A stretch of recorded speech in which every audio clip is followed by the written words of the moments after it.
जम्मू कश्मीर के पहलगाम के बैसरन में मंगलवार को बड़ा आतंकी हमला हुआ, जिसने मानो पूरी दुनिया को हिलाकर रख दिया। ऐसा आतंकी हमला जिसने मानो पूरे देश को झकझोर कर रख दिया। जिसने भी इस आतंकी हमलों के चश्मदीदों को सुना, उसकी रूह कांप उठी। रोते बिलखते लोगों की तस्वीरों ने सभी की आंखें नम कर दी। आतंकियों ने जिस तरह से चुन चुनकर पर्यटकों को निशाना बनाया, उससे खौल रहा है लोगों का खून। सड़कों पर उतर कर हो रहा है इस गुस्से का मुजाहिरा। सोशल मीडिया पर भी हैशटैग पहलगाम अटैक ट्रेंड कर रहा है। तो वहीं सियासी गलियारों में भी एक और शब्दों की श्रद्धांजलि है, तो दूसरी ओर सवालों की फेहरिस्त, सियासी बयानों का सैलाब। इस बीच कुंडा से विधायक और जनसत्ता दल लोकतांत्रिक के राष्ट्रीय अध्यक्ष रघुराज प्रताप सिंह उर्फ राजा भैया ने पहलगाम हमले को लेकर बड़ा बयान दिया है। एक तल्ख बयान। राजा भैया ने पूरे जम्मू कश्मीर में अलगाववाद के जहर का दावा कर डाला। राजा भैया एक्स पर लिखते हैं कि कश्मीर में हिंदू तो पहले ही मारे काटे जा चुके हैं। जो जान बचाकर भागने में सफल रहे, वे अपने ही देश में आज भी शरणार्थी हैं।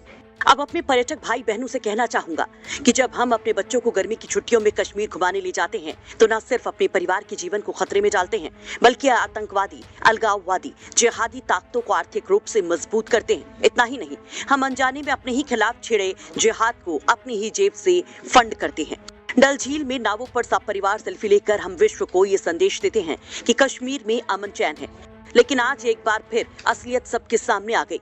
इसमें कोई शक नहीं कि कश्मीर में लगभग सभी की मानसिकता अलगाववादी है। कोई प्रत्यक्ष तो कोई परोक्ष रूप से आतंक का समर्थन करता है, और वहाँ के राजनीतिक दल भी इसका अपवाद नहीं है। ऐसे में हम कश्मीर जाकर होटल, भोजन, खरीदारी करके उनके अल जिहाद को ही बल देते हैं। जिन पर्यटकों की उनके परिजनों के सामने बर्बर हत्या की गई, उनकी पैंट उतरवा कर आतंकवादियों ने ये तय किया कि वो मोमिन है या काफिर। कलावा देख के और वस्त्र उतार कर धर्म देखने के बाद गोली मारने वाले आतंकियों ने एक बार फिर साबित कर दिया कि आतंकवाद का मजहब होता है। वहीं इस मामले में सपा सुप्रीमो अखिलेश यादव ने भी एक बेहद मार्मिक वीडियो शेयर किया और एक बड़ा संदेश दिया और केंद्र सरकार को घेर लिया। जम्मू कश्मीर के पहलगाम में आतंकी हमले की भयावह तस्वीरें दिल दहला देने वाली हैं। यह हमला हर दृष्टिकोण से निंदनीय है। घायलों के अतिशीघ्र उपचार के लिए देश की सबसे अच्छी चिकित्सा सेवाएं और सुविधाएं तत्काल सुनिश्चित की जाएं। सबके स्वास्थ्य लाभ और जीवन के लिए हृदय से कामना। इसके बाद अखिलेश यादव एक और पोस्ट करते हैं। केंद्र की सरकार को जम्मू कश्मीर में प्राथमिकता के सर्वोच्च स्तर पर सबसे पहले सुरक्षा के वातावरण को सुनिश्चित करने की जरूरत है। तभी स्थानीय निवासियों और पर्यटकों का जीवन सुरक्षित रह सकता है। सुरक्षा से ही भरोसा जागता है और एकता, अखंडता का भाव भी। आपको बता दें कि कश्मीर के सबसे खूबसूरत पर्यटन स्थलों में शुमार पहलगाम में आतंकियों ने मंगलवार को अचानक गोलियां तड़तड़ाई, जिससे भगदड़ मच गई। इस हमले में 26 लोगों की मौत की जानकारी है। घायलों को अस्पताल में भर्ती करवाया गया है। वहीं इस हमले के बाद से आतंकियों को पकड़ने के लिए सर्च ऑपरेशन भी जारी है। प्रधानमंत्री नरेंद्र मोदी सऊदी अरब का दौरा बीच में ही छोड़कर भारत वापस आ गए हैं। एक हाई लेवल मीटिंग बुलाई गई है। वहीं खुद गृह मंत्री अमित शाह पहलगाम पहुंचे हालात का जायजा लेने के लिए।